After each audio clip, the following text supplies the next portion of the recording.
And also, as we see here, the get-boot sector that we see here with the path and physical drive 1, we can see that drives boot sector, that first boot sector. This is actually important because it will, number one, tell you how the disk is formatted, whether it's MBR or GPT partition, how it's partitioned, not formatted, how it's partitioned. And we can then use the get MBR or get GPT, and that gives us information on that boot sector. So here we see a more modern system, and we're running that get dash boot sector path physical drive, physical disk, physical drive, excuse me, and it gives us the information on it. And then from there we could do get forensic boot sector, give it the path, and it gives me some lower level information on the structure and the partition table. So this is run against a disk formatted with MBR in this case, and this one's run against a disk formatted in GPT. Further, in terms of the GUID partition table, we can use that get-partition table to, again, determine the type of the boot sector, whether it's GPT or whether it's MBR, and get the correct partition object. There's an entry point or a GUID partition table entry. Let's go ahead and zoom in on that that we see right here. And so we're running a get forensic partition table a dash path whack physical drive 0 in this case, and it even identifies the format, which is NTFS, whether it's bootable. There's one that is bootable and 2 that aren't, and the size in terms of start sector and end sector. And then down here, again in PowerShell, we're doing a get partition table. So we can actually see the entire partition table of that physical drive 1. And we see the partition GUIDs, the unique partition GUID, the starting LBA, the ending LBA, the attributes, etc., partition name. So very interesting stuff there. We can get some very low-level information, how it's formatted, what the partition entry object is, and much more low-level information. But also, when we're looking at GPT headers and entries, we have operating systems that support it. A lot of them do, and they have to because of the size of disks these days. They're just so much larger than they used to be, and so MBR just doesn't work anymore. So we have DiskPart, which is a very important tool to get to learn, and you can run DiskPart from a command prompt in Windows and pull out all your volume information. As you see here, we're moving through DiskPart. We start with DiskPart, and then the next DiskPart prompt, we select the first disk 0, and then the next DiskPart prompt, we go to detail of the disk, and then it dumps out all the detail of that disk, including all the volumes, their labels, their format, whether they're healthy, whether they're bootable or not. And so that would be DiskPart. In OS X, there's a disk utility. And in Linux, there are actually several different tools. And one thing in Linux is there are usually 10 different tools to do whatever you want. But one of the most popular one is called gparted, which stands for GNU parted tool. If we look over here on the right here, we're doing it. This is not gparted in Linux. This is, again, back to Windows. But we've selected partition 1, and then we're doing the detail of a partition. So again, we'll see this in the lab. You can follow me as I show you how to use some of these low-level tools. But another one that we're going to spend time talking about at the end of this module is SleuthKit. And this can be used to look at detailed partitions also. Also, you can use a hex editor. There are many different hex editor tools that you can use to go pull the low-level information and determine what's going on with this disk. So let's look at some artifacts that you might find as a forensic investigator in terms of the GUID partition table. Let's look at a case. Case 1. if the MBR is repartitioned or converted to GPT, then sector 0 will generally be overwritten with a protective MBR. So if you want to recover the data from the previous MBR partition volume, you need to use standard forensic methods, and you're going to be doing an extensive search for file systems. So yeah, they can be deleted or overwritten, but there are methods, there are ways, we have ways of still pulling out information from those file systems. So that's case number one. That's if the MBR is repartitioned or converted to GPT. The next one, if the GPT is repartitioned or converted to MBR, then the GPT header and all the tables might still be there intact. And then we have tools that we can use to find that. So if you have an implementation of a general partition deletion tool on a GPT on a disk, might only delete the protective MBR. That's all that's deleted, and that can be recreated by reconstructing the disk. As I was saying, for the most part, formatting and even repartitioning doesn't delete all of the data. And so we can use tools to find that. So as per UFI specification, if all of the fields in the partition entry are zeroed, so you have the partition area, that's not the entire disk, it's just the partition area, then it implies that the entry is not in use. In this case, data recovery from deleted GUID partition entries is not possible. So if you zero it out, then you can't go grab that info. So two different cases to look at. There are also GUID identifiers. So if you have a GPT scheme, it provides GUIDs that we can have. They have investigatory value because they're unique. They have potentially useful information in them. GUIDs have unique identified information both at the disk and individual partitions. And investigators use these to decode GUIDs and UUIDs. So, and there can be hidden information on GPT disks. So an intruder, we've seen if you have a look at some of the methods, the illustrations of how tables are laid out and so on, there are spaces that stuff can be hidden in. So you can actually hide data on GPT disks that you can't, that you can also do, by the way, on MBRs. And so the location of those GPT disks where the data may be hidden is where? Interpartition gaps, unpartitioned space towards the end of the disk, also in the GPT header, and lastly in reserved areas. So these are areas that are normally skipped over by the, you don't see it when you look at the drive that's produced from that disk, but at a low level, if you have low level tools, you can load up and retrieve data hidden in these areas. And so as a forensic investigator, you'll need to have the tools to go dig that back out. And so we have current forensic methods and tools when we're dealing with GPT analysis. They are often unsatisfactory to go into these low-level GPT header, reserved areas, unpartitioned space, and interpartition gaps, and they require a higher level of tool than the standard tools to go get that hidden information from a GPT disk. All right, so right before you, in your investigation, you have sitting on the desk a Mac. So how does the Mac boot process work? Well, first of all, we have several different things to look at. Keep in mind there's a legend here that describes different types of files. So the blue ones we see here are EFI binaries. So that's our UFI. The sort of salmon colored ones here are the boot manager. And this nice little golden arrow is a value add.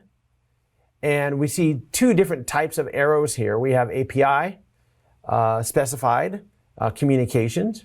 And then here, the blue lines are if there is an error.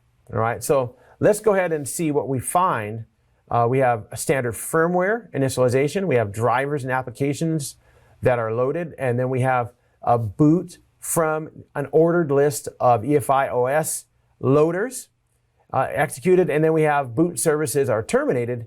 And then the operation is handed over to the OS loader. So this is the path that we're taking. After the firmware is initialized, then we have drivers loaded. And that's why we have APIs that help with that in terms of the drivers and any low-level applications that help with communication between the Ring 0 drivers and the hardware, right? And then from here, we move to booting from an ordered list of EFI OS loaders is executed, and that's called the boot code. So again, an EFI binary.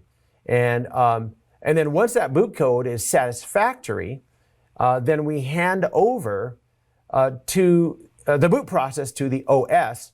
And once that happens, you'll see this screen switch over to the Apple logo, and you'll begin booting that Mac. OS X. But wait, there are other operating systems besides the Windows operating system and OS X for Macs. We also have probably the most popular operating system if you take every single device from Android phones all the way through to iOS devices and back-end servers and data centers, and that is Linux. If you look at the table here, we see the kernel stage. So this is the lowest level of the operating system before we get to the user level up in Ring 1 or 2, depending on the OS. And then we have the bootloader stage, and then we have the lowest level here is the BIOS stage. So let's see what we have here. First, we have Post. What is Post?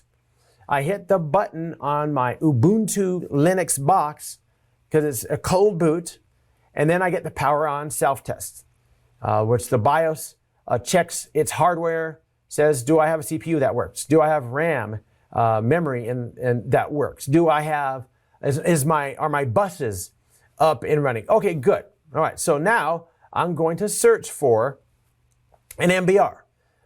Or in the case of a UEFI, because you can run Linux with UEFI computers, it's going to search for GPT. And then it's going to find the pointer to a bootloader. And you can have several different bootloaders in Linux. And then what we're going to do is we're going to either create a RAM disk and load in netrd, there's an image, and then the kernel is going to mount a virtual root. Or we're going to just load the Linux kernel, and then we're going to mount the real root file system, and then we're going to run the init process, load that, and then run the system daemons. What are daemons? Are they scary creatures running around a Linux box? No, what they actually are services that run in the background for Linux. So either way, once you run the virtual FS root down here, then you run Linux RC, and then you prepare the file system, and then again you're going to run the same thing. Eventually, once your Linux daemons are running, then it'll prepare the operating system according to how the user has set it up.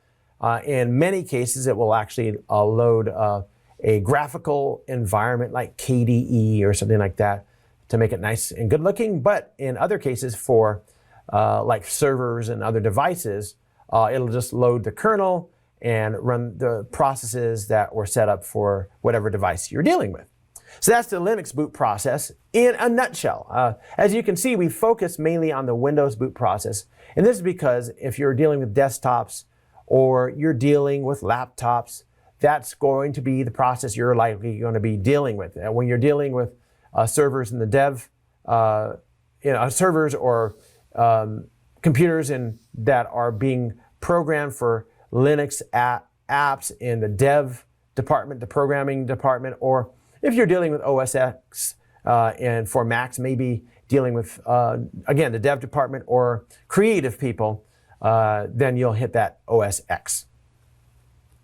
So that now brings us to understanding file systems. So we're going to look at file systems of Linux, Mac operating systems. So let's have a look. So Windows file systems. Back in the old days of Microsoft Windows, the only file system available was FAT, or the file allocation table. And you don't see this used very much in its just regular FAT, old school DOS format anymore. And what we're talking about now is when you're dealing with a Windows file system or a Linux file system, you can choose among multiple file systems that you will use to format the disk drive. And we've already talked about FAT a little bit. It comes in 12, 16, 32, or exFAT. And depending on the size entries of the file structure, FAT 12, that's really old school. In terms of the bytes per cluster within the allocation table, it's 1.5. And you only have less than 4,087 clusters with 12. With 16, it's between 4,087 and 65,526 clusters. And then in FAT32, you have 4 bytes per cluster. And it's between 65,526 and some 268 million clusters. And so that's what we're talking about with these tables. If we zoom in a little bit on what we see here, we have the FAT structure itself on the far right. In the middle, we have clusters. And in the far left, we have directory structures. And one of the problems but one of the problems that we had with FAT is even though we have a file, see on the far left side, you have file1.dat, you may have still a huge number of bytes because it's not a large file, it's a small file. You waste all that section, that part of the structure, you waste it all going from cluster 33 to 34. And so with the file allocation table, even though as disks got bigger and drives got bigger, you still had a problem with file storage because not all the space was able to be used because of the FAT structure. So Microsoft went from FAT to FAT32. FAT32 actually came after NTFS. NTFS is the new technology file system. It is now the standard file system. But it started with Windows NT. Then it went through XP and Vista and all the way through the major servers, Server 2019, and of course, Server 2022, which I actually have running on one of my VMs back at the labs. And so from Windows NT 3.1, which I had the opportunity to implement on networks way back in the 90s, forwards, for all of the server systems, for workstation systems later on, it became the default, especially when you're dealing with all the larger drive sizes and multiple terabytes. You really can't use other file systems.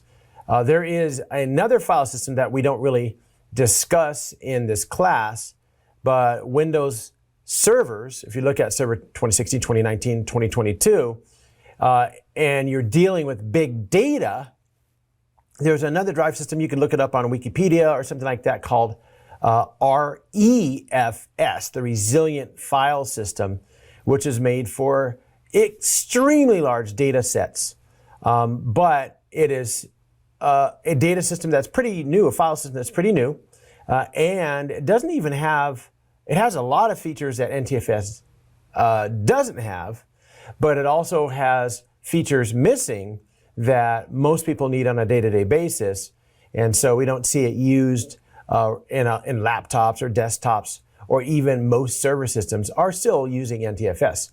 NTFS has, it says over here, several improvements over FAT, but I would say massive improvements over the file allocation table in terms of metadata, data structures, performance, reliability, extensibility, disk space utilization, extensions, and so on. There's quite a lot. And journaling, very important. FAT doesn't journal. Journaling allows the file system to be more resilient to errors.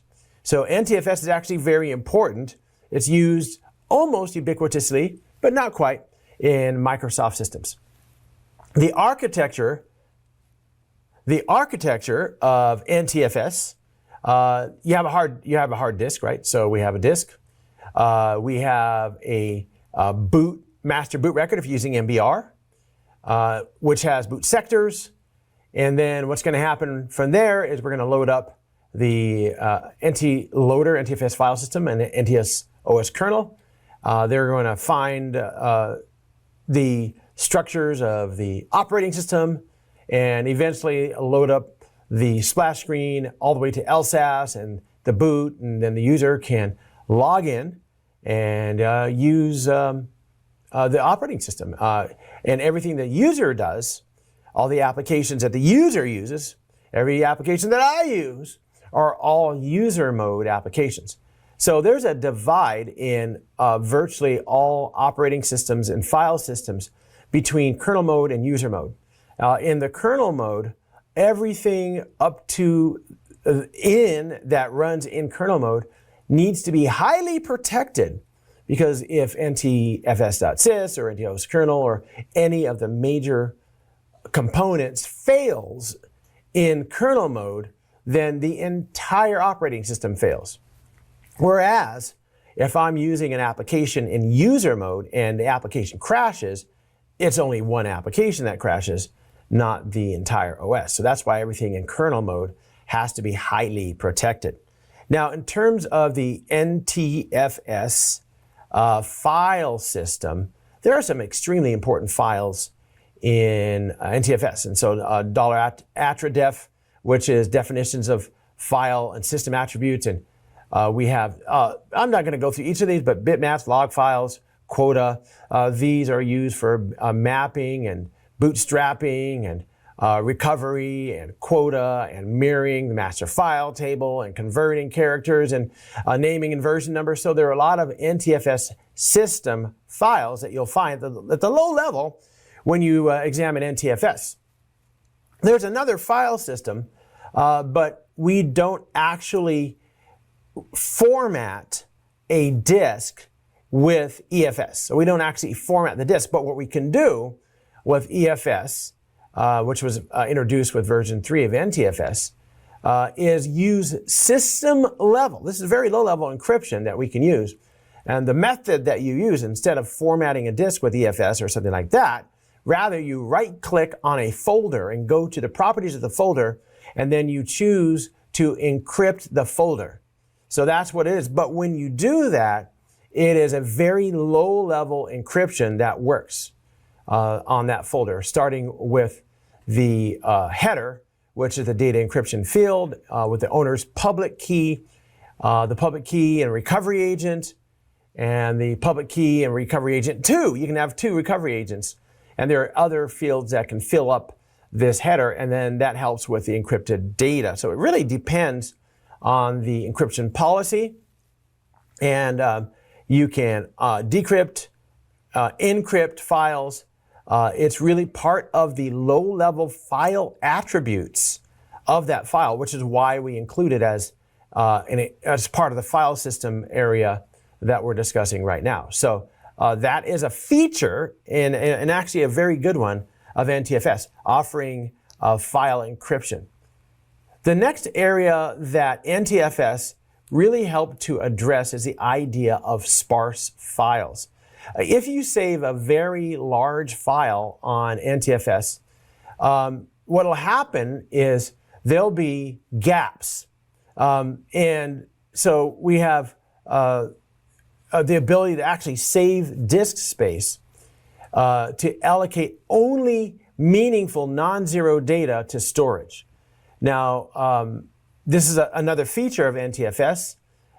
It can make retrieval of the data a little bit slower, but it makes the management of that disk quite better, because what this is we see there is just a lot of extra areas in the storage of the file on the disk that is completely unused. So NTFS, it marks a file as sparse.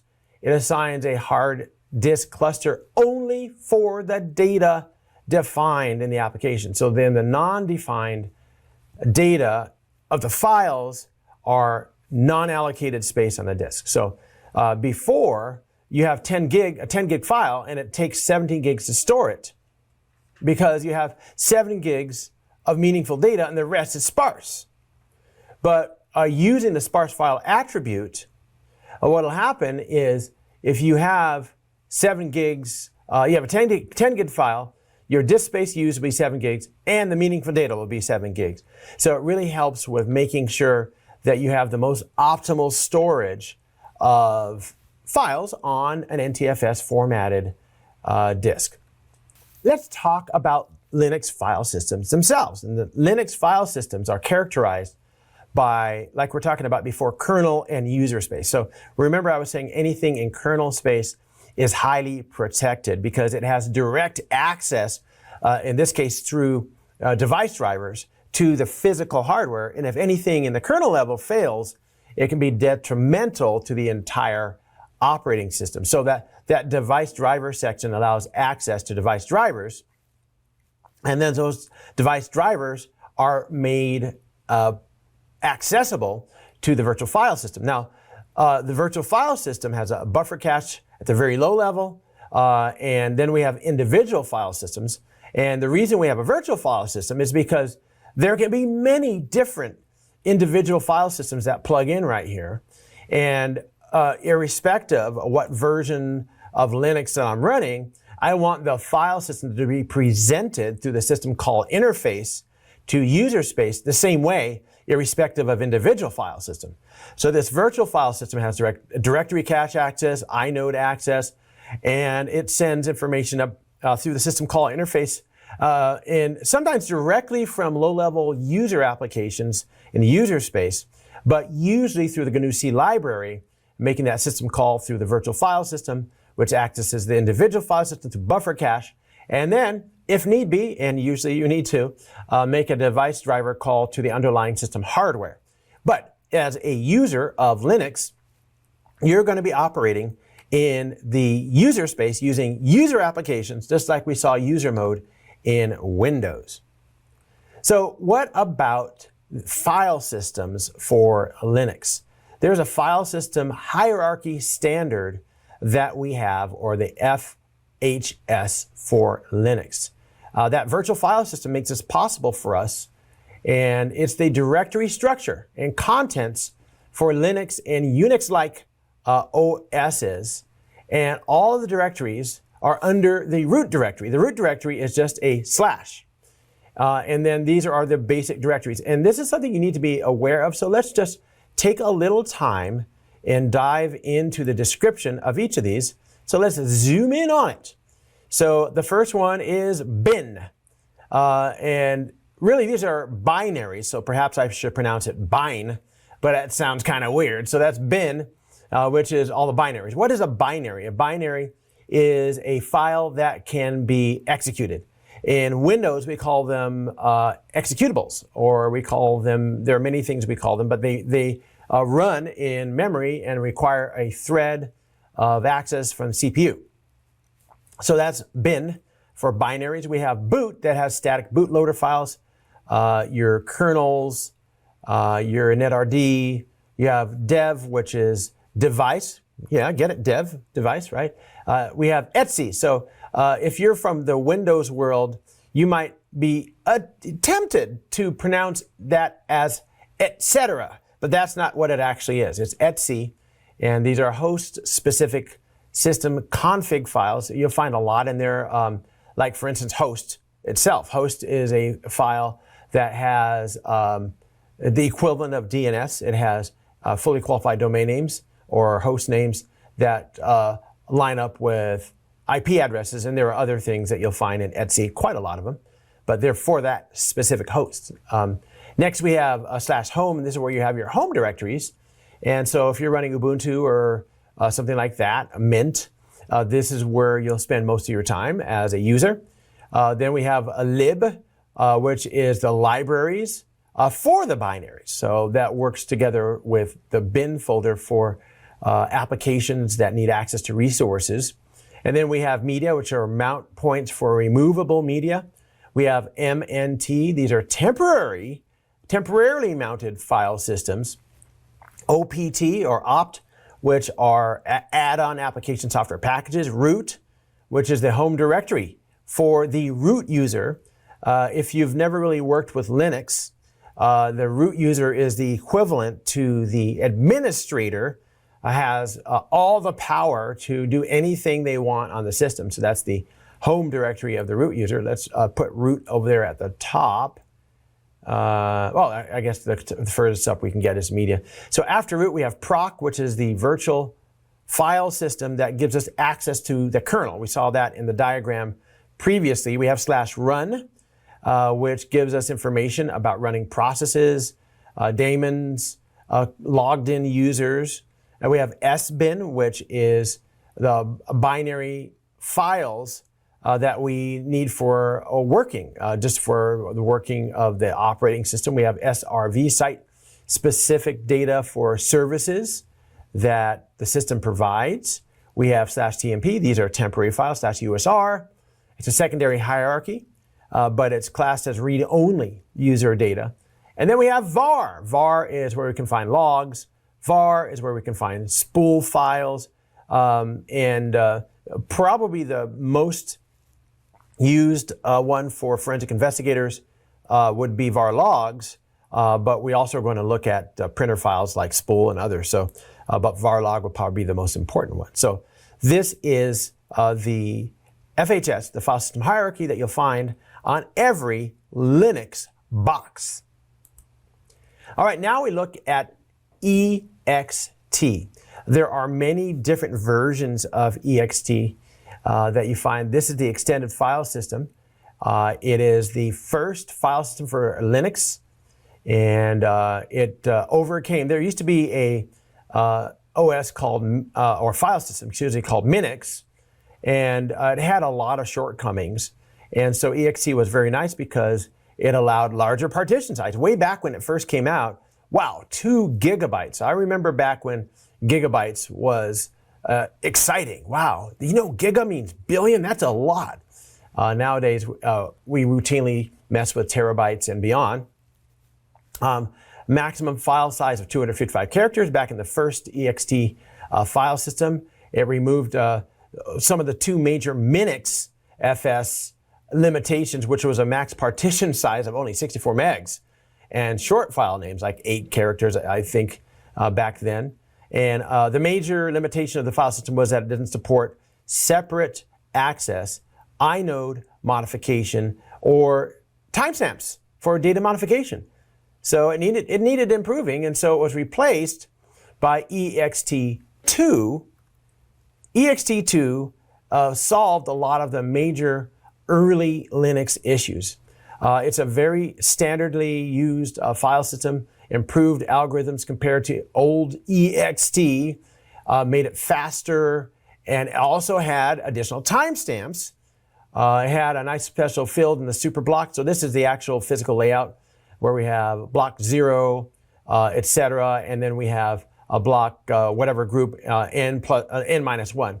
In these individual blocks, as you see block n over there or whatever, we have a super block, a descriptor, a block bitmap, an inode bitmap, and table, and then data blocks. So this is how it's mapped out. And we could say a lot more about all of these, but really we're just giving you an overview of it.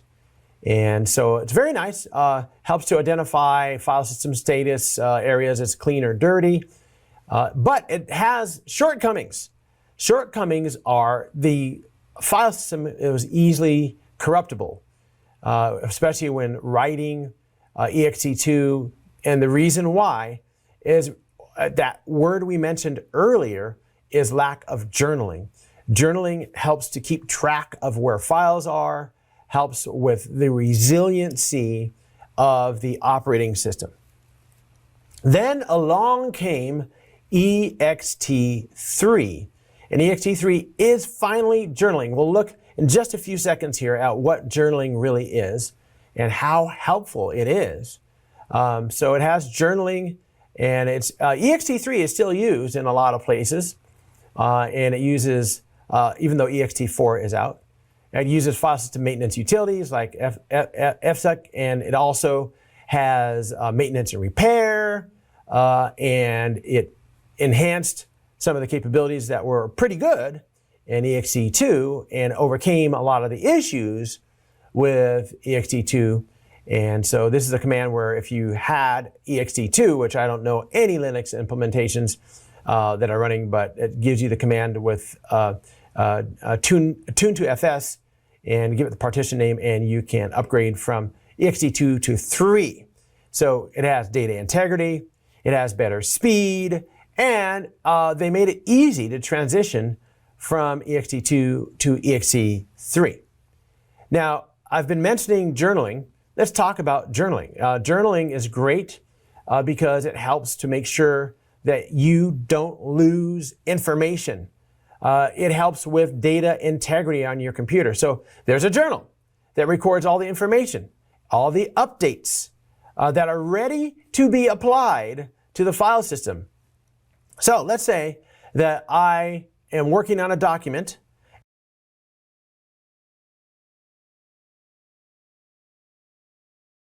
and I click Save. Before the updates are applied to this file, they are written to the journal. And let me tell you, this is very important. And because what can happen is I hit Save, and while it's about to save, the power goes out in the whole area, and my computer crashes. Right? So if the journaling system works, when I reboot my system, those writes that were about to be made are in the journal, and they get rolled forward and they complete the write of the file. Now, I'm using a kind of clumsy example there because most of these journaling writes are, and I'm using the word write as in W-R-I-T-E, as to put information into the disk. Most of these journaling writes are very low level, right? And so we avoid corruption because the file system can check the journal and the file to make sure that they both match. And so it restores the data on the hard disk to the state it existed in before the occurrence. So we can, with journaling, roll forward or roll back. And so even rolling back is nice because then I have a clean file. It doesn't have the latest update, but it's clean and it works and it can be opened. If the file is corrupted, it cannot even be opened. So we really need to have that type of journaling to help avoid corruption from a crash or a power failure. And so we can resume the task that we were doing.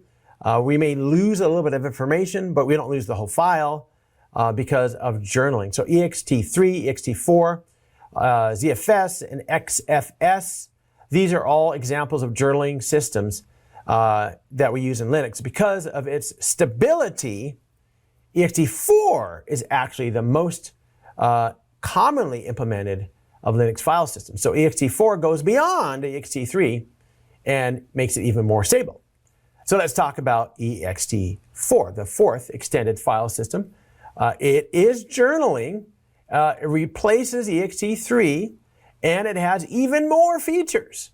It has advantages over 2 and 3 file systems, particularly in terms of performance, scalability, reliability. It's been very important, especially in data centers and use of highly available forms of Linux. It supports, you have to have the 2619 kernel onwards.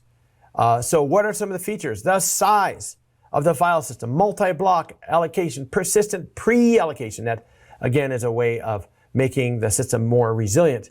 Extents and FSCK or FSUC speed, improved timestamps, delayed allocation, journal check summing. So we have checksums associated with the journal even. Backward compatibility, so it'll work with other file systems. So ext4 is pretty nice. If we talk about it a little bit more, we see the layout of the ext4 disk with all the meta block groups. So we have these meta block groups. They are numbered starting with 0.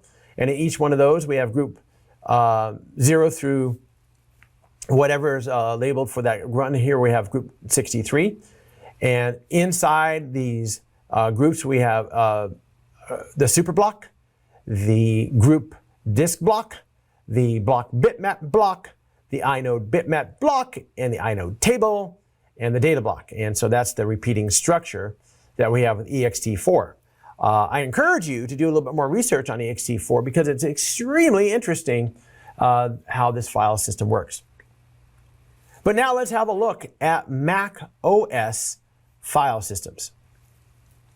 So for Mac file systems, we have Unix file systems, we have HFS hierarchical file systems, we have HFS Plus, and we have Apple file systems. So UFS, the Unix file system, was actually derived from back in the days of the old school Berkeley fast file system, or FFS, which actually was developed by Bell Laboratories. That's an old name from a long time, from the first version of Unix as a file system. That's a long time ago. So if you look at BSD, that B, by the way, stands for Berkeley, right? Unix.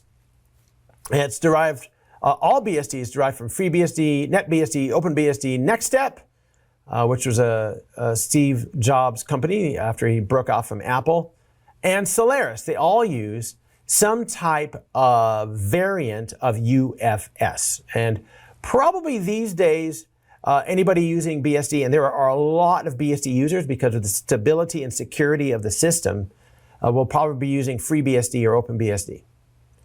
All right, so then comes HFS, a hierarchical file system developed by Apple for Mac OS. And then they move forward after a while to HFS Plus, which is the successor to HFS and was used as a primary file system for Mac. And then we move forward from there to the Apple file system, which is APFS, which was developed for Mac OS 10, 13, and later. So you'll find this in all the newer Macs. So let's have a deeper dive into the different types of Mac OS file systems. All right, HFS Plus, the Hierarchical File System Plus.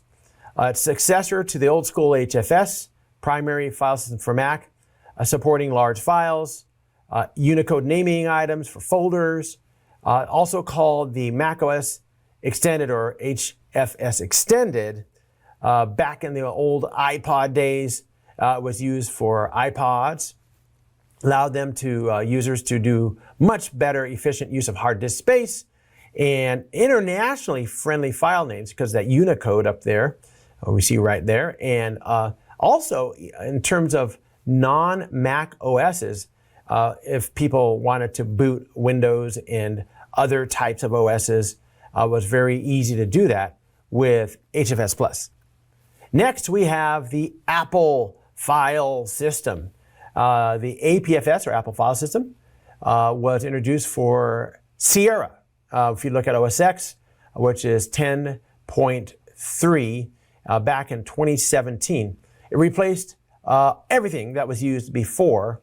And so it's used for iOS, you see down here, watchOS, tvOS, and Mac OS. And so there are two major layers for APFS, the container layer and the file system layer. And so the container layer has high-level information like volume, metadata, if stuff is encrypted, snapshots, volume information at the container layer.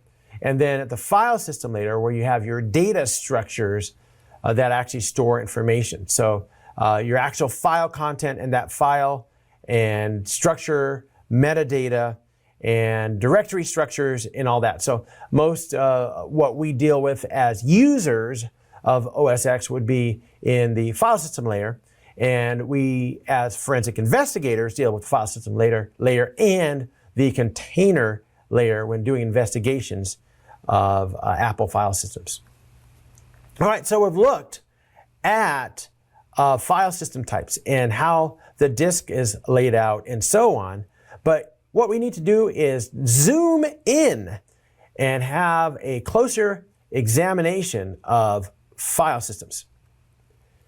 So when we are examining file systems, as a forensic investigator, we want to pull as much information out of that file system as possible.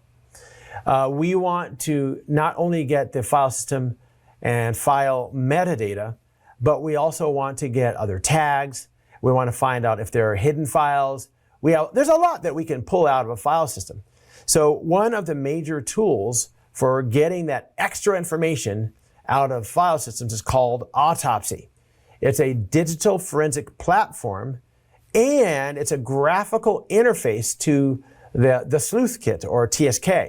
And actually, it's a graphical overlay for other digital forensic tools.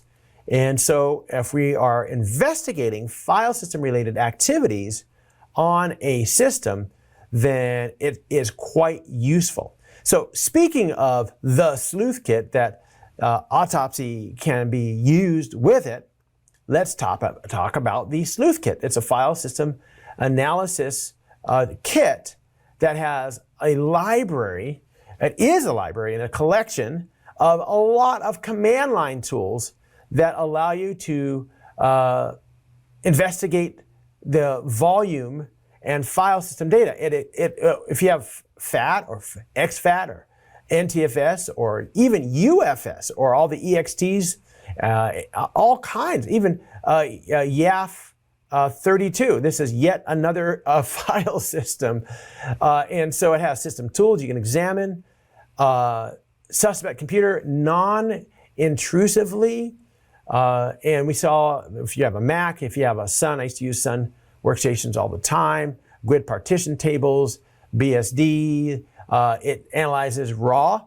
DD, by the way, is a very important tool in Linux for mounting, unmounting, examining, using file systems.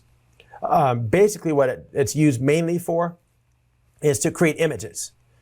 And DD stands for carbon copy. But the CC was taken by another utility, so they just went to the next letter, and it's DD. So you create disk images mainly with DD, although it does other things. Expert witness, AFS, it analyzes all of those. And again, we saw all the different file systems that it supports. And a little note, let's look at the note. To perform analysis, create forensic images, DD, talked about that there, or EO1 of hard disk or pen drive using disk imaging tools. So we create the image.